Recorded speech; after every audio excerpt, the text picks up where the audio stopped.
Hello guys, welcome to my channel easy ayurvedic vlog. आज मैं चरक पूर्वात निदान स्थान के important question, theory important question discuss करने वाली हूँ। तो आपके एग्जाम्स काफ़ी नज़दीक आने वाले हैं, तो आप इस क्वेश्चंस को गो थ्रू एक बार कर लेंगे तो आपके लिए काफ़ी हेल्पफुल होगा। और हाँ, मैंने इसमें ऑलमोस्ट 10 ईयर्स के क्वेश्चन पेपर्स को छाट कर, यूनिवर्सिटी के 10 पेपर्स के क्वेश्चन को छाट कर ये इंपॉर्टेंट क्वेश्चन आपके लिए तैयार किया है। तो चलिए आगे बढ़ते हैं और आपको बताते हैं। चलिए, तो इम्पॉर्टेंट क्वेश्चंस से आगे बढ़ने के लिए पहले हम कुछ चीज़ों का इम्पॉर्टेंट पॉइंट्स, मतलब निदान स्थान जो है वो पूरा रोग है। 8 चैप्टर पूरे रोग के ऊपर है। कुष्ठ हुआ, प्रमेह हुआ, ज्वर हुआ, शोष हुआ, उन्माद हुआ, ये सारे रोगी हैं। तो निदान स्थान में कुछ इंपॉर्टेंट ट्रिक्स बताऊंगी जो आपको स्कोरिंग करने के लिए काफ़ी हेल्पफुल होगा। जैसे ये छः पॉइंट्स हैं। फर्स्ट पॉइंट है निरुक्ति। हमेशा किसी भी रोग को अटेंड करने के लिए उसकी निरुक्ति ज़रूर लिखना। फिर उसकी निरुक्ति, फिर उसके बाद आता है निदान। उसके बाद आता है निदान। निदान में आपको मतलब कारण, उस रोग का कारण लिखना है। ठीक है। उसके बाद आता है संप्राप्ति। संप्राप्ति हमेशा फ्लो चार्ट में लिखना, ऐसे फ्लो चार्ट में लिखना, ऐसे। ठीक है। और उसके बाद आता है भेद। हर एक रोग का भेद होता है, तो भेद लिखना इम्पॉर्टेंट है। और उस भेद का, अगर आपके पास उतना समय होगा या उतना, और अगर 10-15 मार्क्स हो तो एक एक लाइन लिख के उसका लक्षण, हर एक भेद का, जैसे कफ ज्वर हुआ तो उसका लक्षण और निदान, वात ज्वर निदान लक्षण, ऐसे लिखेंगे तो आपको और स्कोरिंग मिलेगा। फिर इसके बाद आता है पूर्व रूप। पूर्व रूप यानी उसके पूर्व रूप के लक्षण जो थे वो लिखना है हर एक रोग के। और लास्ट में आता है साध्य साध्यता। साध्य साध्यता यानी विस्वक साध्य है या कृत साध्य है या याप्य साध्य है। ये वन ये सिक्स इम्पॉर्टेंट ये 6 इम्पॉर्टेंट चीज़ हैं जो हर एक रोग में लिखना कंपलसरी है। तो इसको आगे बढ़ते हुए हम आगे के इम्पॉर्टेंट क्वेश्चन की ओर आगे बढ़ते हैं। चलिए, तो हम निदान स्थान के इस चरक पूर्वार्ध के इंपॉर्टेंट क्वेश्चन पे आते हैं। ये 2 पीडीएफ्स हैं, मतलब 2 पेपर्स हैं। अगर इनको आपको पीडीएफ चाहिए होगा तो बता देना, या फिर आप इसको रुक रुक के ऐसे स्क्रीनशॉट ले सकते हैं, मैं बताती जाऊँगी वैसे। ओके। तो पहला क्वेश्चन है, निदान पंचक का वर्णन करते हुए ज्वर के निदान पंचक लिखिए। पहली बात तो निदान पंचक होता है क्या है? निदान पूर्व रूप, लिंग, लक्षण, उपशय, इनका वर्णन करना है। फिर उसके बाद हर एक उसको वर्णन करते हुए फिर ज्वर के निदान पंचक लिखें। अगर ज्वर दिया है तो उसका वही सीक्वेंस रहेगा, निरुक्ति, निदान, संप्रप्ति, भेद और पूर्व रूप साध्य साध्यता। ये लिख कर आपको पूरे 12 मार्क्स मिल जाएंगे इसमें। ओके। फिर आते हैं सेकेंड क्वेश्चन पे। रक्त पित्त की निरुक्ति एवं पंच निदान के दृष्टिकोण से वर्णन करते हुए इसकी साध्य साध्यता पर विस्तृत लेख लिखिए। वही सीक्वेंस रहेगा, निरुक्ति, निदान, संप्राप्ति, भेद। एक और चीज़ ये है कि इसमें अगर हर एक रोग की संप्राप्ति में अगर आप श्लोक लिखेंगे तो काफ़ी इंपॉर्टेंट मतलब एस्पेक्ट पड़ता है करेक्शन करने वाले टीचर पे, कि बच्चे ने ये लिखा है। और एक और चीज़ जो मैंने पॉइंट्स बताए थे आपको, निरुक्ति, निदान, संप्राप्ति, भेद, उनको आप हाईलाइट ज़रूर कीजिएगा और थोड़े बड़े में लिखिए। तो इससे जो इतने सारे पेपर्स रहते हैं करेक्टर्स के पास लिखने, तो वो इतना ध्यान नहीं दे पाता थ्योरी पे। बट आप अगर इंपॉर्टेंट हेडिंग्स को सिर्फ हाईलाइट भी कर देंगे तो वो एक अच्छा इम्पैक्ट पड़ता है पेपर पे। ओके। तो इसमें देखिए, रक्त पित्त की निरुक्ति एवं पंच निदान के दृष्टिकोण। पंच निदान वही अपना निदान, संप्राप्ति, पूर्व रूप, लिंग, उपशय, पंच निदान के दृष्टिकोण से वर्णन करते हुए साध्य साध्यता। तो रक्त पित्त की साध्य या असाध्यता, ये वर्णन करना है आपको। और रक्त पित्त के भेद भी, इसमें अगर भेद नहीं लिखा है तो आपको भेद वैसे भी आपको वर्णन करना ही होगा, क्योंकि मैंने बोला है वो जो 6 पॉइंट्स थे हर एक रोग के, वो हर एक रोग में होंगे ही होंगे, उनका वर्णन किया। तो नेक्स्ट आते हैं प्रमेय। प्रमेय की निरुक्ति, दोष, दूष्य, भेद पर टिप्पणी कीजिए। काफ़ी इंपॉर्टेंट क्वेश्चन है प्रमेय, क्योंकि प्रमेय के भेद काफ़ी पूछे जाते हैं 5 मार्क्स के लिए भी, और इवन 15 मार्क्स में तो कोच से ही पूछते हैं। तो ये आपको काफ़ी इंपॉर्टेंट, वेरी इंपॉर्टेंट करके हाईलाइट कीजिए, वेरी इंपॉर्टेंट। ओके। ये काफ़ी इंपॉर्टेंट है। तो एक्चुअली इसमें ये है कि इसका जो भेद है, भेद काफ़ी इंपॉर्टेंट है, क्योंकि इसका जो टैबुलर फॉर्म है वो चरक की बुक है आपके पास, तो उसमें काफ़ी अच्छे से दिया है अनेक आचार्यों के अनुसार, चरक, सुश्रुत, वाग्भट और माधव निदान। बट आप सिर्फ चरक का भी याद कर लें तो काफ़ी अच्छा होगा। और हर एक प्रमेय का जो भेद है उसका जो स्वरूप है वो, और वो किस तरह मतलब कैसे उसको लक्षण होते हैं, स्वरूप और लक्षण, ये 2 चीज़ आप ज़रूर लिखिएगा एक एक लाइन में। ओके। मतलब एक लाइन या एक सेंटेंस में लिख के उसको कर दीजिएगा, क्योंकि काफ़ी टाइम नहीं रहता है 15 मार्क्स क्वेश्चन के लिए। तो ये कफज के चरक ने 10 भेद बताए हैं, फिर पित्तज के उन्होंने बताए हैं 6 बताए हैं, फिर उसके बाद वातज में 4। तो 10 कफज के हुए, 10, 6, 4। ये पी वी KPV 10, 6, 4, ये इसका ट्रिक है। ठीक है, ये आप लिख लीजिएगा इनके। तो ये काफ़ी इंपॉर्टेंट क्वेश्चन है। उसके बाद आता है कुष्ठ। सॉरी। उसके बाद आता है कुष्ठ। कुष्ठ की निरुक्ति एवं पंच निधन का वर्णन करते हुए उनका भेदों का उल्लेख कीजिए। कुष्ठ भी काफ़ी इंपॉर्टेंट है, इसके 2-3 क्वेश्चन हर बार रिपीट हुए हैं। इसको भी आप वेरी वेरी इंपॉर्टेंट मार्क कीजिएगा, वेरी वेरी इंपॉर्टेंट। ठीक है, तो कुष्ठ में क्या बताते हैं, कुष्ठ की निरुक्ति और पंच निदान लिखना है। और इसमें जो निरुक्ति है वो 2 मार्क्स में हमेशा पूछते हैं, इसकी जो निरुक्ति है। ओके, और इसकी जो निरुक्ति है, कुसनाति वपु इति कुष्ठम। ये काफ़ी इंपॉर्टेंट है, इसको आप कहीं लिख लीजिए, कुसना इति वपु इति कुष्ठम। इसका क्या अर्थ होता है, जो शरीर की त्वचा को विकृत करे और वह कुष्ठ है। जो रोग शरीर के अंग प्रत्यंग धातु उपधातु को गला कर विकृत कर दे तो उसे हम कुष्ठ कहते हैं। ये लिख लीजिएगा आप कहीं पर, क्योंकि ये हमेशा पूछा जाता है 2 मार्क्स के लिए। ओके, और इसका जो पर्याय है, एक और चीज़ है, इसका जो पर्याय पर्याय इसका जो पर्याय है वो त्वगमय बोला गया है। क्या बोला गया है? त्वगमय।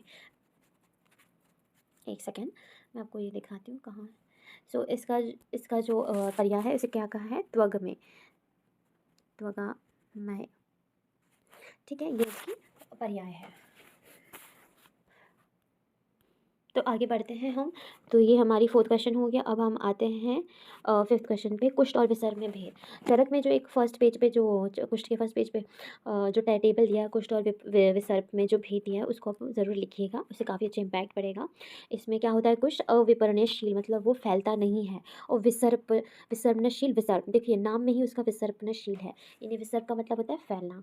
तो अविसर्पणशील कुष्ठ और विसर्पणशील विसर्प। विसर्प जो फैलता है उसको विसर्पणशील। ओके, और फिर कुष्ठ में रक्त प्रधान दोष होता है, ये याद रखिए, ये पीजी का भी क्वेश्चन है। रक्त कुष्ठ का ये रक्त प्रधान दोष नहीं है, रक्त प्रदान दोष नहीं है, और विसर्प में रक्त प्रदान दोष है। ठीक, फिर कुष्ठ में जो वेदना है वो काफ़ी अल्प होती है, मतलब ना के बराबर, उसको वेदना होती ही नहीं है। ओके, और ये जो विसर्प है वो फैलता है, तो इस वजह से वो काफ़ी प्रबल वेदना होती है। काफ़ी रोगी जो है कि वेदना से तड़प उठता है, इतना यह वेदनादायक होता है। ओके, ये इम्पॉर्टेंट भेद है। और एक और इम्पॉर्टेंट चीज़ है, ये कुष्ठ जो है चिरकारी होता है, कुष्ठ चिरकारी होता है और विसर्प अचिरकारी होता है।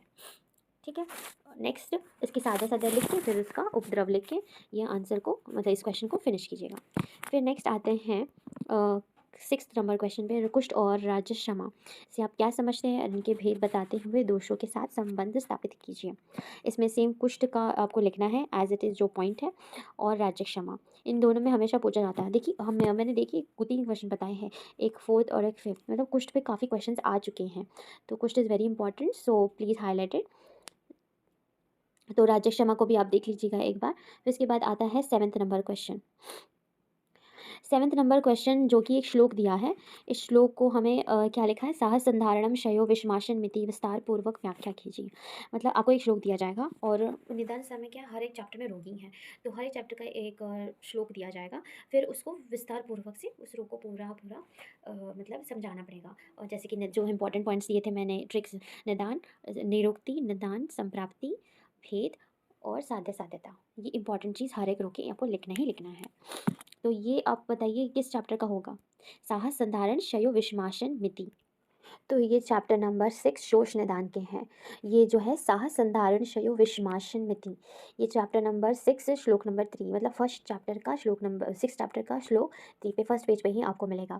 तो ये क्या श्लोक में बता रहा है, ये आयुर्वेद के यक्षमा के 4 कारण बताए हैं। शोष होता क्या है, यक्षमा, तो शोष के 4 कारण बताए हैं, जैसे कि पहला हुआ साहस, संधारण, क्षय और विषम भोजन।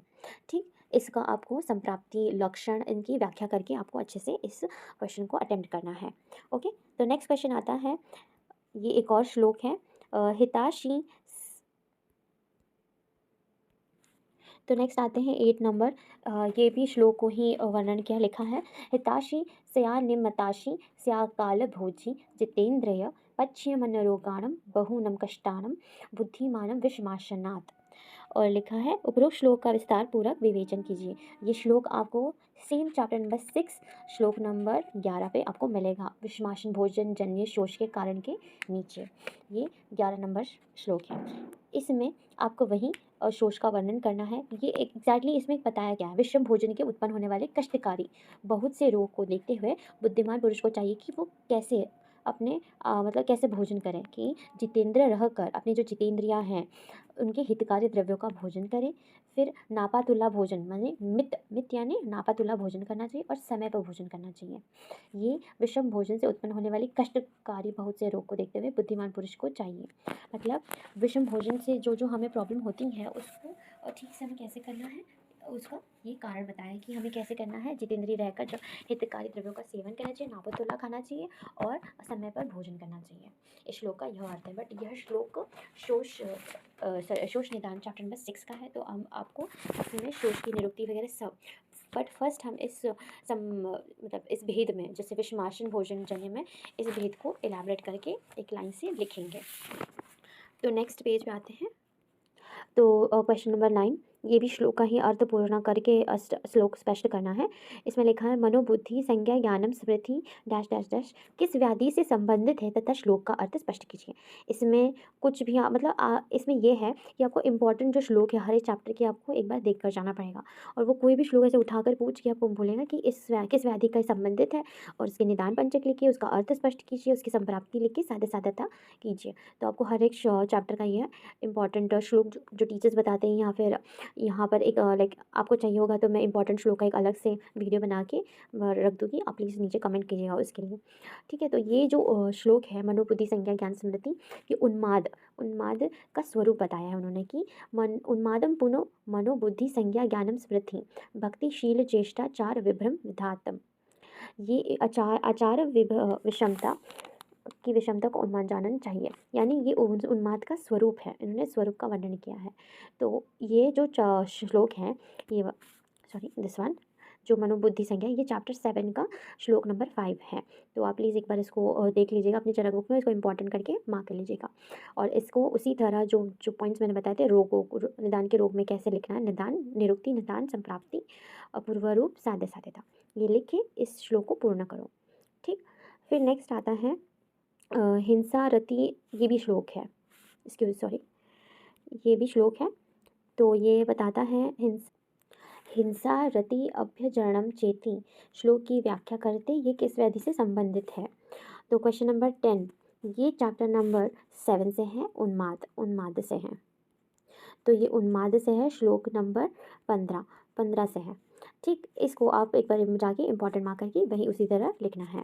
ठीक है, तो उसके बाद नेक्स्ट आता है निदान स्थान, क्वेश्चन नंबर 11, निदान स्थान में वर्णित रोगों के क्रम में आचार्य द्वारा क्यों रखा गया है, इसे स्पष्ट करते हुए दोष के निदान पूर्वरूप तथा इसके प्रतिकार का वर्णन करें। तो ये काफ़ी इंपॉर्टेंट क्वेश्चन है, ये काफ़ी कम ऐसे पूछा जाता है, क्योंकि चरक ने हर एक चीज़ इसमें निदान हो, सूत्र स्थान हो या शारी स्थान हो, इसको हर एक अपना एक अलग ही पॉइंट ऑफ व्यू है, हर एक आचार्य का एक पॉइंट ऑफ व्यू है। जैसे सूत्र स्थान में चतुष्पाद हुए, उनका एक अलग ही पॉइंट ऑफ व्यू है, क्योंकि हर एक चतुष्पाद पहले क्या आपको बताया गया था, भैषज, उसके बाद स्वास्थ्य, निर्देश, कल्पना, रोग, योजना, अन्नपान और संग्रह, इनका एक अलग ही सीक्वेंस है। तो वही इसमें पूछ रहे निदान स्थान में कि जो फर्स्ट ज्वर से लेके लास्ट अपस्मार तक जो इन सीक्वेंस है, ये क्यों ऐसे सीक्वेंस में रखा गया है, इसका वर्णन करना है। तो इसे स्पष्ट करना है कि निदान के पूर्व रूप तथा इसके प्रतिकार का वर्णन करें। तो इस प्रकार हमने इंपॉर्टेंट इंपॉर्टेंट क्वेश्चन चरक के निदान स्थान का पूर्ण किया है। और आपको आगे के स्थान की वीडियो चाहिए हो तो प्लीज़ कमेंट कीजिएगा। Thank you.